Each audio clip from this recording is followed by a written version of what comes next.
Fakta baru kembali terungkap dalam sidang lanjutan perkara dugaan penganiayaan yang menewaskan Pradalaki Cepril Saputra Namo. Dalam persidangan di Pengadilan Militer Dilmil II 15 Kupang, Rabu 5/11. Saksi silang Letda CKM Eman Yudi Wana Prakarsa mengaku sempat memberikan keterangan tidak benar kepada dokter saat mengantar korban ke instalasi gawat darurat IGD Rumah Sakit Umum Daerah RSUD Aeramo Nagekeo.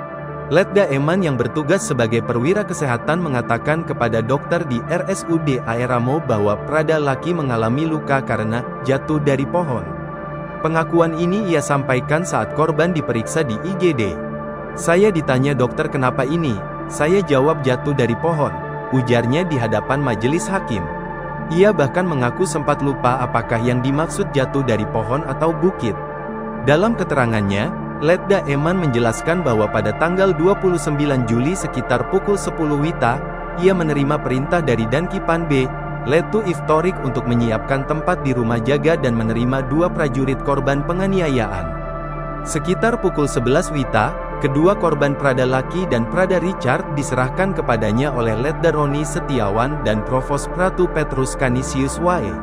Saat itu, keduanya masih bisa berkomunikasi. Ia sempat memeriksa kondisi fisik keduanya dan menemukan luka mengering di lengan Pradalaki serta bekas pukulan pada Prada Richard. "Saya sempat tanya penyebab luka, tapi tidak dijawab," kata Eman. Ia kemudian melakukan pemeriksaan kesehatan sederhana, termasuk tensi dan suhu tubuh. Pradalaki disebut normal dan tanpa keluhan, sedangkan Prada Richard mengalami demam hingga 39 derajat Celcius. Ia pun memberikan obat parasetamol atas perintah Danki Kesehatan Dankikes yang juga atasannya. Pada tanggal 31 Juli Letda Eman kembali mendapat perintah untuk memeriksa kedua korban. Saat itu Pradalaki mengeluh mual dan bengkak pada tangan. "Hasil pemeriksaan normal, tapi saya lihat luka-luka di bagian punggungnya," kata lettingnya, "kena diselang," ungkapnya mengurut kejadian. Melihat kondisi yang mengkhawatirkan, ia melapor ke Dankikes dan diperintahkan untuk merawat luka-luka tersebut.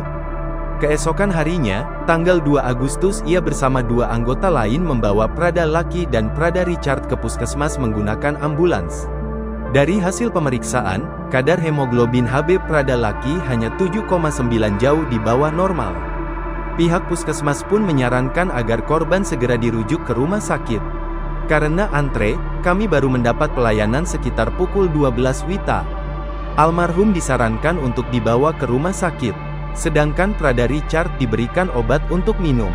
Mereka pesan kalau obat habis dan belum ada perubahan atau belum sembuh, kembali lagi," katanya. Saran tim medis puskesmas itu kemudian dilaporkan ke Danki. Danki kemudian memerintahkan agar mengecek proses BAP kedua koran itu ke Dansi Intel apa sudah selesai atau belum. Lalu menyetujui untuk merujuk Pradalaki. Saat tiba di RSUD Aeramo, dokter umum IGD menanyakan penyebab luka-luka tersebut. Namun, Letda Eman justru mengatakan bahwa korban jatuh dari pohon. Setelah menangani almarhum kemudian diantar ke ruang inap. Ia mengaku kembali menjenguk Pradalaki pada 3 dan tanggal 4 Agustus, namun kondisi korban tidak menunjukkan tanda-tanda membaik. Pada tanggal 5 Agustus sore, ia mendapat kabar bahwa Pradalaki telah dipindahkan ke ruang ICU dalam keadaan tidak sadar. Pasien laki tidak sadar sampai pulang. Tanggal 6 dinyatakan meninggal, tutur Eman dengan nada pelan.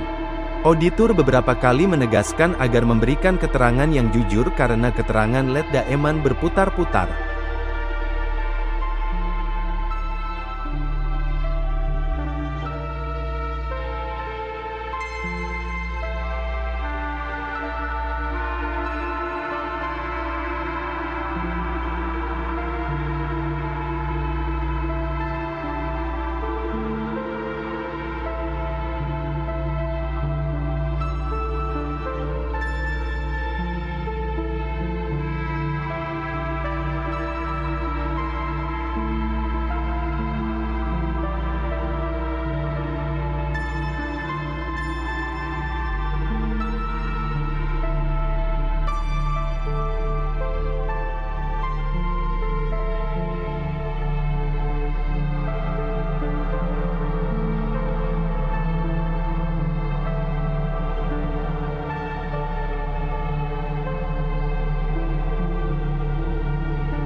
GenX sekarang menghadirkan lokal menjadi Indonesia.